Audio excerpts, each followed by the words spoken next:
Sit down, right there, don't go nowhere, little baby gon' shake that, little baby gon' shake that, little baby gon' shake that, little baby gon' shake that, shit, yeah, I like that, bring that, right here, sit that, right there, don't go nowhere, say yeah, I like that, bring that, right here, sit that, right there, don't go nowhere.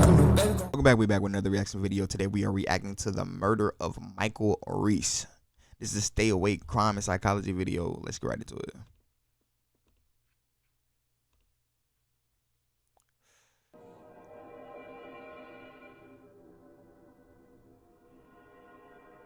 Police department. Hey, I just got home and walked in the front door, and I don't know if the house has been broke into or what. The table's been knocked over. Okay, let's back up just a little bit. My husband. Okay, who are you? Cindy, Henderson Reese. Cindy Reese? Uh-huh. The voice that you're currently listening to belongs to a 40-year-old woman by the name of Cindy Reese, claiming that she had just arrived home, discovering her house had been broken into and possibly burglarized, and that she is unable to locate her husband, 40-year-old Michael Reese. The police quickly arrive on the scene and do a quick search through the house. They find the hallway, living room, and kitchen a complete mess. They also find Michael Reese face down near the back door, surrounded in blood and a single gunshot wound to the back of his head. Initially, police believed that this was likely a robbery gone wrong due to the condition that the house was found in. However, there was a large amount of doubt surrounding this theory, due to a lack of missing items. Cindy stated that almost everything was still at the house except for a few pieces of jewelry. Immediately following this, the police asked Cindy to attend them at the Morris Police Department for an interview. First off, well, what do you know about what's happened at the house as far as has anybody told you that Michael's gone? They told me he had been shot, but they pretty much just kept asking me, you know, what happened when I got there. And they told me he'd been shot, but I didn't know that. I mean, they never did really. He's English. I understand. When they get you a tissue or anything, that's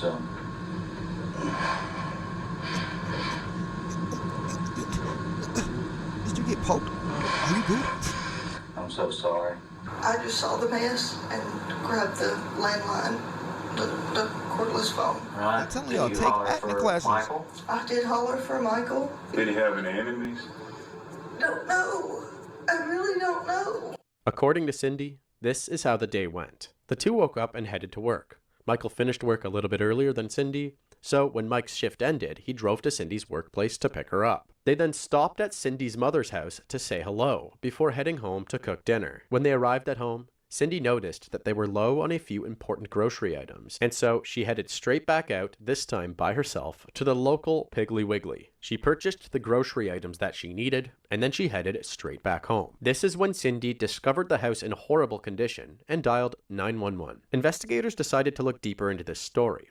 However, it would take some time for the forensics team to uncover anything potentially incriminating or able to clear her as a suspect. And so, the police took this story in stride, and also continued looking into the potential burglary gone wrong theory. If this really was a burglary gone wrong, there were two suspects immediately on the radar. The first was a contractor that recently helped do some work to the house. Officers believed that this contractor had maybe noticed an object of value in the home and that he felt inclined to steal. Or he was simply just unhappy with the treatment that he received from Mike and Cindy. The other potential suspect was a 36-year-old man named Jeffrey Brown. Jeff was a pastor at the same church that both Cindy and Michael attended, the Sardis Baptist Church. Jeff had actually followed Cindy to this church. So besides the fact that the automatic caption said sadist, let's keep going. After meeting the two at another church a couple years earlier. Although Jeff was a pastor, Jeff's behavior throughout the town wasn't looked at so fondly. Jeff and Cindy had been witnessed kissing and fondling each other while inside their vehicles by many different town residents. Cindy's husband Mike had actually caught wind of this affair, and in the months before his murder, Mike and Cindy had gone on a trip to Disneyland in Florida in an attempt to rekindle their relationship and move past the infidelity. This didn't appear to go as Mike had hoped, as Cindy told the officers during her interview that she and Jeff were still seeing each other. Let me ask you, did it make it easier because you were in love with Jeff to let your relationship with Michael Not for- fall to the side, or? No. I had a lot of guilt. But when I was talking to you before, okay, and you were talking about, we were talking about Jeff, your face would actually light up. Your forehead would lose the tension in your face. Your hands were not up at your face, okay? You were having giving her details. fond memories of that, okay? Then when you would talk about Michael, and your forehead would wrinkle up a little bit, and there would be a little tension in your face. Hey, bro, you look confident. And deservedly so, because of what's been going on in your life, okay? But the biggest thing is when we started talking about getting home from church, you wanted to cover your face, you wanted to cover your eyes, you wanted to cover your mouth. Do you know why? Because you saw something that hurts you. You didn't want to see it. You didn't want to talk about it. And before, I don't even know if you remember, but before you said you went out to go to the pig, you almost started crying.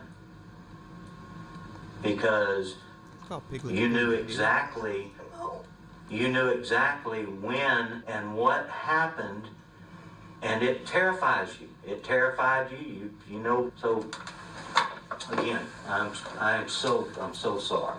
I am so sorry For what she that did. this has happened. But will you talk to me and tell me what happened? According to Cindy, she was slowly falling out of love with Michael, as he was not really interested in spending time with her, as he was interested in playing video games. But Jeff y'all gotta was stop different. blaming it on Jeff video seemed games, kind, brother. interested, and Hold on, cause this is the second time these females who then took their husband out the game, blaming it on video games. Like, bro, that nigga wants some peace. That's what that mean. That's what that mean. You doing too much. Let him get his hood 2-3 hours in a video game, then we can kick it. It's not that hard. Come on, man. there when she needed him. Despite claims from Morris locals about the sightings of Jeff and Cindy displaying some affection in their vehicles, Cindy stated that this was all a misunderstanding and that their relationship was strictly emotional until the two left the church. Then it became physical. As it turns out, about a month before the murder, Cindy herself just quit going. But Pastor Jeff was actually fired due to the piling claims about him which seemed to contradict his duties at the church. And so the police They took all of this actually fired information and decided to That's 'cause he don't question own it. Jeffrey Oh, Brown shit. as well. How long have you That's known literally because Cindy? he don't own it, bro. Where did y'all meet? I was the pastor candidate See, at pastor candidate. Exactly. Sardis Baptist Church back in August of 2013. She was the Worship minister, worship leader, that be the minister of music, the music director. Yeah. Music director. Okay. Did you? Was she with Michael at that point in time? Yes. Or was she already married? Yes. Jeff, too, would reinforce the claims that he and Cindy had been in a strictly emotional relationship until they both left the church. Really? He would then provide an alibi, stating that he was actually nowhere near the town that evening and actually 50 miles away. He would state that he was aware that Mike knew about the affair and that he believed there was no bad blood at the time of this murder. Regardless of any of the statements made by Jeff, investigators were already starting to piece things together, and he and Cindy were both becoming the prime suspects. Would you admit, Bonnie and would you Clyde. say that Bitch Stomp's his attack. The wrath of the big backs. curiosity or his suspicions were warranted. See, I mean, of course they were. So, you know, again, if he was going to be as lenient as he was, you know, that would be, you know, again, his suspicions were warranted. So. After looking even further into the way that the crime scene was discovered, as well as after receiving any results from the forensics team, the nail was almost in the coffin. The house was found completely ransacked, but in a seemingly strategic way. That's so stupid. Though some items were thrown around and flipped over, there wasn't anything of actual value that was found destroyed. Here's my thing. Because people do this all the time and be like, oh yeah, if I make it look like it was a robbery, it doesn't make me look like it's me. You have to actually take items. Stupid. Like, would you take a TV or something? You ain't even gotta keep the TV, nigga. You could throw that motherfucker in the lake. It don't matter. But you have to make it look like a robbery. What is wrong with y'all? Also, why am I helping these niggas? Don't do. Matter of fact, keep doing what you're doing. Get caught. We love it. Almost as if the owner of these items was setting up the house to look this way. There was also only 3 pieces of jewelry missing, all belonging to Cindy. Even the initial 911 call was redissected and felt slightly bizarre. Hey, I just got home and walked in the front door, and I don't know if the house has been broke into or what. The table's been knocked over. Okay, let's back up just a little bit. My husband. This is that table. And if Cindy were to look directly to her left, she would see this. Mike lying face down at the end of the hallway. Yes. Investigators even looked into Cindy's reasoning for going to the Piggly Wiggly. She stated that she was out of specific items. However, those exact items were found in the fridge. During the search of Cindy's office, as well as her financials, they first found a photo of her and her husband, slightly above a photo of her and Jeff. They also found a series of payments made by Cindy for an apartment occupied by Jeff. And apparently, Mike had made statements during the month before his murder that he was afraid of this other man, Jeff, due to a co-worker telling him that Jeff had offered somebody money to murder him. On top of all of this, when investigators looked into Cindy's phone records, they found a text from Jeff around the time that Cindy had headed to the Piggly Wiggly. That text said, "Keep me posted." They then found a phone call from Cindy that went to Jeff's phone during the time of the murder, and apparently, Cindy had placed this call and then hid the phone so Jeff could listen in. They also found this little tidbit, which is actually a recording of Cindy speaking while her call to 911 was still ringing. Someone's almost dead. Investigators then looked into Jeff's phone GPS history as well. Y'all know them lines are recorded while y'all... While you ringing, y'all know them lines was recorded. Are y'all stupid? Y'all stupid. Okay. Confirmation. Thank you. Scotty slow. This proved that Jeff was not 50 miles away, as he previously stated. No. Instead, he was actually about a stone's throw away from the home of Cindy and Mike. Just 1 month after this, Cindy and Jeff were driving down the highway when they were pulled over and arrested by the police. They were both charged with the first-degree murder of Michael Reese. Both Cindy and Jeff decided to plead not guilty, and so pretrial proceedings began to take place. Not guilty. They were both being held on a $100,000 bond. Cindy promptly paid for herself, but she did not provide Jeff with any financial assistance. So, Jeff decided fairly quickly that he was going to flip on Cindy. Jeff made a deal with prosecutors to plead guilty to manslaughter and tell investigators every detail of what happened that evening from his perspective. And so, that's exactly what he did.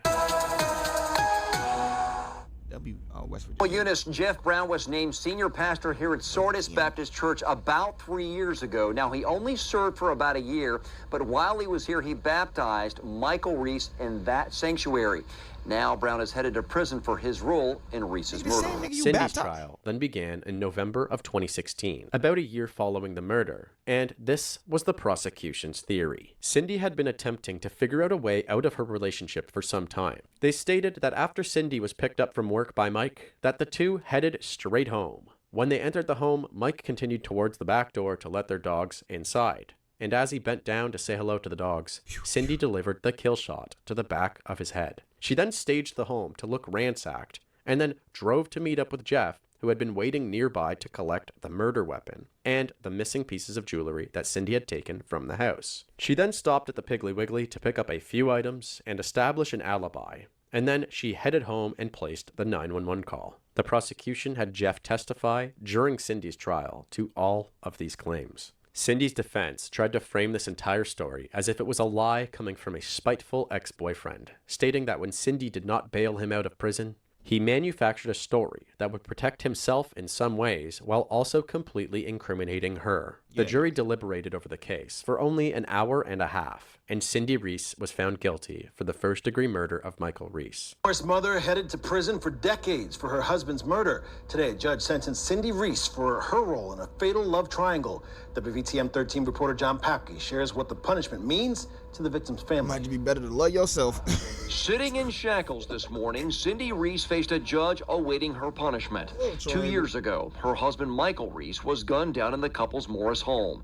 Last month, a jury convicted his wife Cindy in his death. Today, Reese received 40 years in prison. When her husband was murdered, she and former pastor Jeff Brown were having an affair.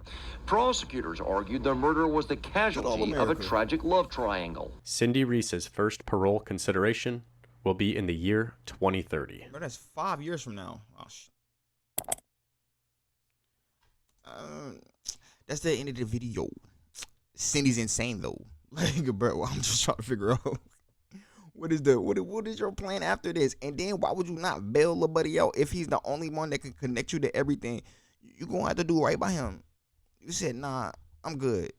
You talking about after he put you up in an apartment that he was paying for? Oh, okay. Yeah, that love's fickle, ain't it? Got cooked, ain't it? Rest in peace to Michael. I felt like he should have just. See, he probably didn't even know Shorty was feeling. Well, nah, cause they went to Disneyland. I was about to say he probably didn't know Shorty was feeling that crazy, like about the relationship, like. But divorce, bro. You have to leave. You have to get out of the situation, cause that's from okay Disneyland to okay he's not here no more, huh?